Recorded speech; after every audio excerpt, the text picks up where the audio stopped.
even though the heart, but the brain is also not the brain itself alone. It's also the bone marrow. We don't understand until now in our anatomy, which we study, we don't understand the connection between all of these things in the body. It seems to us that the brain, there are a lot of systems in it,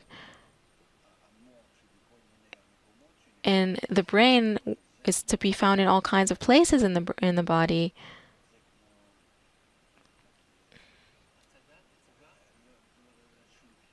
It's like its branches, its messengers in all parts of the body, without which he doesn't know what to do, how to operate. It's like in a state where you have representatives in all kinds of different places, and otherwise, if I don't have them, I won't be able to carry out what I want to do, and I do it through them. There's a microprocessor in the brain, but there's a question there. For now, let's say it's this way. But if we go deeper inside, we'll see that it's not in our body at all. A person becomes more airy. There's no mind. I mean, where does he receive all of his commands? What does he work according to? We begin to feel that he receives this from the environment. The environment operates him. When we will discover, I hope, in the near future, that the life of a person depends in his connection, in his willingness to be connected to the environment, and then his brain receives a command from the environment. And the more that this person, this cell, is necessary for the environment, and if not, no, just like in our body, millions of cells constantly die every moment, and instead of them, new cells come. It's the same with us in human society. If you are needed in some way, then you live, and once you're not necessary, then a command comes to the brain, and then we have all kinds of seeming causes or happenings, and in accordance to that, a person dies from his corporeal function or role. So let's go back to the brain, because this will certainly be a topic about which we will talk. So let's complete this discussion of the brain. We talked about the heart, let's go to the brain. You explained the basic principle of the correct functioning of the heart, where it needs to keep this balance between giving and receiving, and through that to have the heart flow to all of the organs in the body. Is there a super law by which the brain needs to operate in order to function properly? The brain operates correctly only if it feels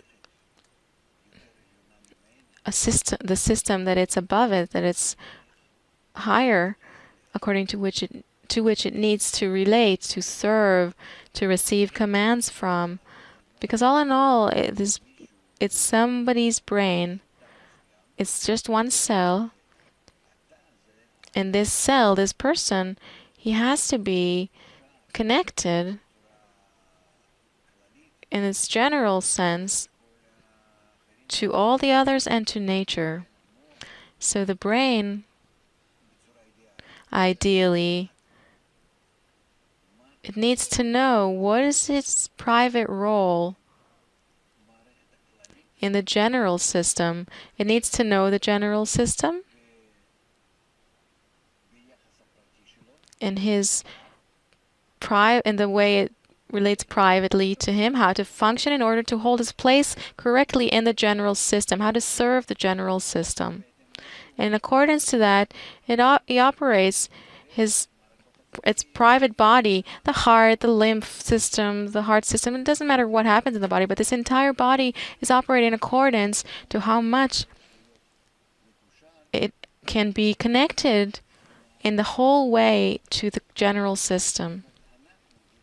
So then we, in our health, our bodily health, and not to mention our psychological, spiritual health, are completely connected and tied to others and to the entire universe.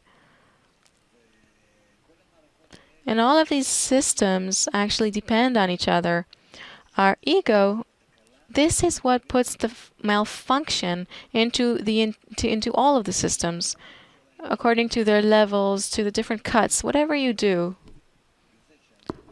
So by a person correcting the way he relates to others, by that he actually causes the changes in his own systems in general.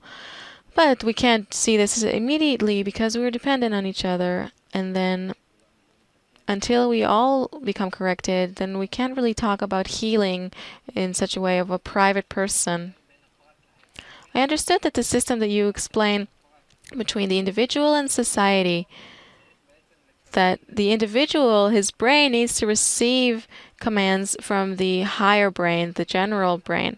So in order for this understanding that we understand this fully, I want to go back to the person's body to start with that and then to understand better the spiritual level. So brain seizures is one of the highest causes of death in Israel. So what happens there exactly?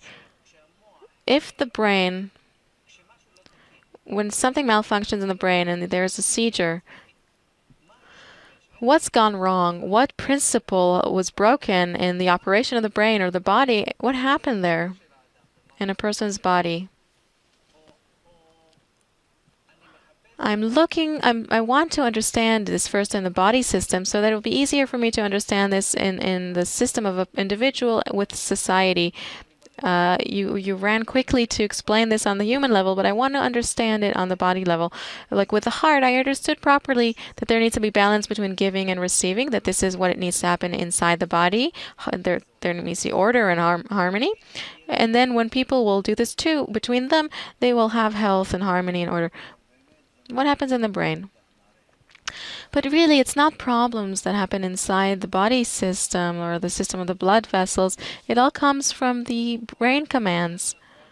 And then it comes down to the body and the hierarchy from the top down. Okay, so the brain is the head of all these processes. It's not even in the head. I already mentioned this. It's not even in the front, because our private brain is really only that which adapts or connects between us and the general system, because it operates in accordance with the commands from this general system. I don't exactly understand what is this general system, so first I want to understand what happens inside the body, and then you can talk about what happens with a person and society. So let's go back for a second to the body. There's the brain. It runs the systems of the body. That's right, Rob says. Okay, so is there a principle according to which it runs the body? According to the general need that is outside of him. According to what happens outside of the body? Yes, because we don't operate, whether we want to or not, it doesn't depend on us. We operate in general humanity outside of us. Okay, I'm Oren. Let's say I live in Petach Tikva. I have a body, I have a brain. So it starts here. The general society or humanity is too general. Okay, your brain receives commands from the general field in which we all live. No, I don't understand. What does this mean? Just like you receive orders on the phone or something, signals you receive. This is the way your brain is constantly connected to the general system. How? Through what systems? This doesn't happen through the cellular phone, so how? No, it's a system that is not, well, how will I put it? It's outside of our matter. It's just that we're in this one unified field.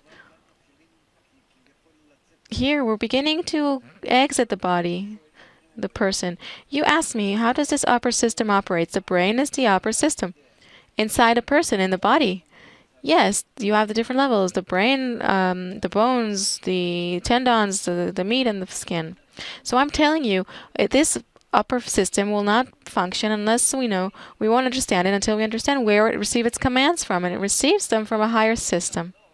And then Oren asks, so where is my brain getting these commands from? It is getting commands even now? Yes, from this field, from the field that is around us of wisdom, of light, of the thought of creation. I don't understand. Let's say now I'm holding this pen and I have this cup in front of me. Say I'm doing this action, I'm taking this cup, and my hand moves. Before you said I'm going to move my hand, you got a command from above to do so. Who did this? This sounds mystical. Why mystical? Something that you can't grasp with your hand is mystical. No, I want to understand. You see, I have the boundaries of my body, the skin separates Oren from the surroundings. So I want to understand in this way. So we'll understand something because you're running ahead very quickly. So let's talk about the brain inside the body. Is there a principle according to which the brain runs the systems of my body, Oren's brain? How does it work? Is there a principle? The heart had the principle of balance between giving and receiving. I understood that. I understood that also it's worthwhile for me to do this in my life with others because then I'll be better off. So now we're talking about the brain. You said it's the highest system, the upper system, uppermost, even higher than the heart. So according to what principle does it operate correctly? It operates correctly when it's balanced with the general brain, the general mind. I can't, if it's an upper system, I can't escape here from something that exists above it, because that's where it receives its commands from, its orders. We've already reached the end. It's just like in quantum physics and all those systems in science. We've already reached the end where we already need to go past the boundary. And we are at the boundary with something that we have not researched yet, but we can research into there as well. If you want to research where your brain is connected to, why does a person receive a brain seizure? Why does he have that? What happened? Not why in a mystical way, but why technically? What's been broken? Technically, their blood pressure came to the blood vessels in the brain and they erupt and he gets a brain seizure. Did the heart cause this? So the heart caused it. You said the brain is higher than the heart. No, the commands, of course. Let's say you sprain your ankle, then it's not the leg itself, the foot itself that did it. It came from the upper commands of the brain. Yes, of course. Okay, so the brain gives the commands. Why does it have malfunctions? Because it's not connected correctly to the general brain, the general mind. The person is only a result from creation. If I sprain my ankle, it's because there is a problem in the upper system. Let's say you fell from some height and broke your leg. Where did this come from? From the commands that the brain gives to you through all the rest of the organs of the actions that you've performed. Why? Oh, go above and see why if you want to know the reason, the upper reason, the true reason. If you want to say that you don't, then maybe it's because there was something you slipped on. I didn't see something. You can find a lot of reasons of why it happened to you and why this way and not in a different way. 1,001 speculations and confusions. But all in all, the true reason is higher up in the hierarchy. It comes from the upper system.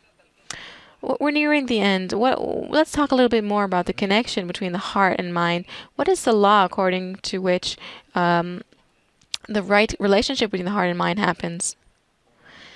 Well, there can't be one system or a number of systems that are correctly connected between them if we, all in all, do not correct the connections between all systems. The single and the general are the same. This is a law that you cannot escape. That's why it's hard for me to relate to the human body as you wish me to do, just like in medicine. The leg hurts, so then it's something in the leg. And if it's something in the hand, it's something in the hand. No, we're talking here about systems. Systems is already something that it has nothing to do with the conventional medicine.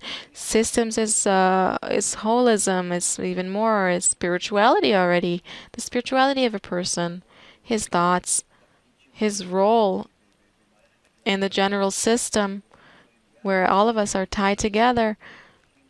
This is where, and truly, we don't know the reason for any illness, the true reason, and therefore we need to finally rise above to the level of causes. And once we correct it there, we correct the reasons, the causes, we won't need any medicine. You'll be able to throw away all the medicines, all the technical utensils, because you'll have just one reason: the level of balance between who? Between everyone. The individual and the general are the same. This will give you your level of health.